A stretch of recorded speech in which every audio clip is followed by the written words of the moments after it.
I don't need to introduce Venom to you.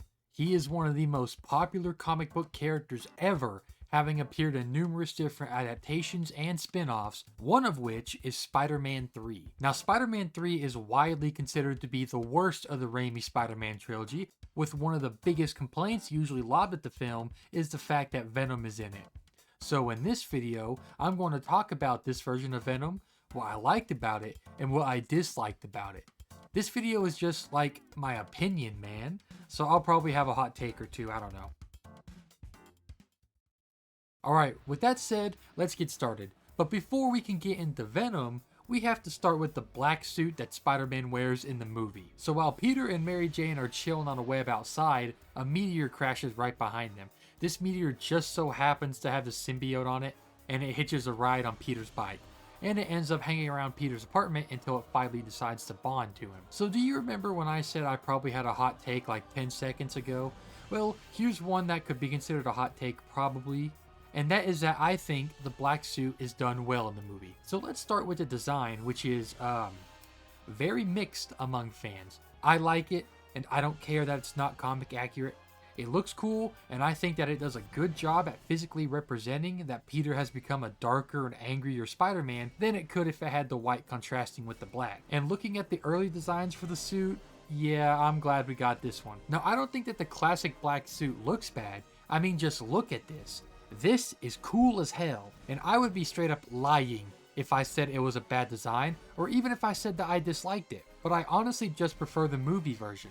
I will fully admit that this could be because of nostalgia, as I used to watch this movie all the time as a kid, so keep that in mind. The raised webbings is one of the Raimi suit's defining characteristics when compared to other iterations, and I like that it was carried over to the black suit. I also like that it appears to look like the material of the normal suit. Now, I haven't played Spider-Man 2, but from what I've seen, I don't like that the suit looks alive. I know that sounds dumb because, well, the suit is alive, and Peter knows that it's alive, but I just think that it looking like regular clothing material makes it more believable that Peter would keep it. If other people could tell just by looking at it that it was alive, I don't think he would keep it, as it would just lead to an even worse slander from the Daily Bugle about how Spider-Man is literally a monster. I think the best of both worlds would be doing something like the Spectacular Spider-Man show, where it starts off as a black version of his regular suit, but slowly transforms into the classic black suit, which also physically showcases the symbiote gaining more and more influence over Peter. Speaking of, the suit isn't just a new look for Spider-Man in the movie, it gives him a new personality as well. The symbiote waits until Peter is having extreme feelings of guilt and anger before it attaches to him, and once they're bonded, it amplifies those feelings. At first, Peter seems fine, but he very quickly turns into a big old jerk. He breaks Eddie's camera because he doesn't like the competition that Eddie is, and he doesn't like that Eddie is trying to find dirt on Spider-Man. Even with these feelings, Peter would never do this to Eddie, who comes off as a pretty normal guy that, while trying to one-up Peter, isn't really that bad, at least on the surface. But with the symbiote's influence, he leans more into his negative emotions, and that leads us into the infamous Bully Maguire. Now, Bully Maguire was absolutely hated until a few years ago. Opinions on Bully Maguire have changed, in large part because he's become a meme, mainly the famous, or infamous if you prefer, dance. I think a lot of people will watch this scene and think this isn't cool, he's just being lame and weird, and they would be right. This is not supposed to be Peter acting cool, it's Peter acting like what he thinks is cool, and that's what makes it work. I like Bully Maguire in the movie because I feel like it has a nice blend of comedy and seriousness to it. There are the serious moments, like when he kills Sandman and when he backhands Mary Jane, and there are the comedic moments like the dance. If he was just full on angry like he was when he killed Sandman the whole time, we would just have Peter being a ginormous ass to everybody all the time, and that wouldn't be fun to watch. A key aspect of Raimi's trilogy is balancing a serious plot with comedic moments and silly characters, and I think that the Bully Maguire parts of the movie actually do a pretty damn good job at this. So after his first outing with the suit, Peter shows the symbiote to Dr. Connors, who says don't let it get on you because it can be hard to unbind. Peter takes this advice and locks the symbiote suit in a chest, but when he hears on his police scanner that Sandman is active, he puts the suit back on. He does this because the suit makes him feel good when he's feeling angry, and it makes him feel stronger, both of which are things that he wants in the moment when he confronts Sandman. And yeah, sure enough, during the fight, Peter is extremely brutal and angry with Sandman, even believing that he was killing him with water. Now, Peter was angry at Marco regardless of the symbiote, and he may have even tried to kill him like when he killed the guy he thought killed Uncle Ben in the first movie. But I don't think so. I think Peter has fully accepted that with his power, he has the responsibility of not killing anyone he faces, because that's what Ben would want, even if it meant not avenging his death. If he wasn't so brutal in the subway, Sandman may have tried to tell Peter the truth, like he does at the end of the movie. But at the same time, he still feels so guilty about what happened, he might have felt like he was trying to just give himself excuses. Peter tells Aunt May that Spider-Man killed the guy who killed Uncle Ben, but instead of being happy, she's in disbelief that Spider-Man would ever kill someone. There's like a 99.9% chance she knows Peter is Spider-Man, considering the hero speech she gave in Spider-Man 2, so she can't believe that her nephew would kill someone, even if that someone was the one to take Ben away from them. If Peter's previous aggression wasn't enough to make you believe that the symbiote was influencing him for some reason, then this fight is all the evidence needed. Peter had actually stopped wearing the symbiote suit for a bit, but when Harry provoked Peter by forcing Mary Jane to leave him, and then went on to brag about how good their kiss was, Peter puts the black suit back on and decides to pay his old friend a visit. It quickly devolves into a brutal fight, and it looks like Peter isn't holding back against Harry here. He's just absolutely whipping Harry's ass. After he's beaten Harry and says that Harry was a disappointment to Norman, he says the classic line, "Look at little Goblin Jr." Gonna cry? And when Harry throws a bomb at Peter, instead of just dodging it, Peter goes out of his way to throw it back at Harry. Even after everything Harry has done to Peter, Peter without influence from the symbiote would never do this. He still cared about Harry. He still wanted to be friends with Harry. That's why he tried to resuscitate Harry after their first fight in the movie. But the symbiote has just brought out all of his negative emotions in full force, and he straight up tries to kill the man he still considers his best friend. Peter throwing the bomb back is a parallel to the final fight in the first movie where Norman tried to kill Peter with the glider. All Peter did there was reflexively dodge the glider, and Norman killed himself. He didn't have anywhere near as close of a relationship with Norman as he did with Harry, as he meets Norman in the first movie while he and Harry were childhood friends before then. And Norman ended up putting Aunt May in the hospital, and Peter still wasn't going to kill him. Here, Peter is given the choice of life or death after the fight, and he chooses death. I mean, Peter knows how strong the bombs are. Did he really think Harry would survive this, especially as he lay beaten on the ground? No. I think he was fully intending to kill Harry right then and there. Granted, he was walking away when Harry threw the bomb, but that doesn't change the fact that he threw it right back. He wouldn't ever in a million years kill Harry if not for the symbiote's influence. The last major part of the Bully Maguire arc before Peter removes the symbiote is when he brings Gwen Stacy on a date. He purposely chose Gwen because dating her kills two birds with one stone, or more accurately, attacks two birds with one stone. Mary Jane was upset that Spider-Man kissed Gwen Stacy, so he used that fact to try and make her jealous. And he was just being a huge dick to Eddie by stealing his girlfriend. Peter only realizes how far he's fallen when he backhands Mary Jane in the middle of a brawl that he started. When he goes to Brood, he thinks about everything he's done recently. This culminates with Peter deciding that despite how good the symbiote makes him feel, he has to get rid of it. It's possessed him like a demon, so it's fitting that he tries to get rid of it in a church, and he is eventually successful in getting rid of the symbiote, or so he thinks. So one aspect of the black suit part of the movie that I love is how it connects to the movie's theme of forgiveness. The black suit makes Peter go for revenge, which ends up just making his life worse. He wants revenge for Uncle Ben, so he tries to kill Sandman, but in the process he goes against what Ben would want from him, and Aunt May flat out says just that. He wants revenge for Eddie framing him and swooping in and taking a position at the Bugle from him, so he has Eddie fired and fuels Eddie's resentment towards him. He wants revenge for Harry making Mary Jane leave him, and he permanently scars Harry and reinforces Harry's idea that Peter killed his father in cold blood. He wants revenge for Mary Jane leaving him, so he takes Gwen out on a date to make Mary Jane jealous, and he ends up physically striking her. None of this fixes anything. Sure, in the moment revenge may feel good, but after that fades, what's left?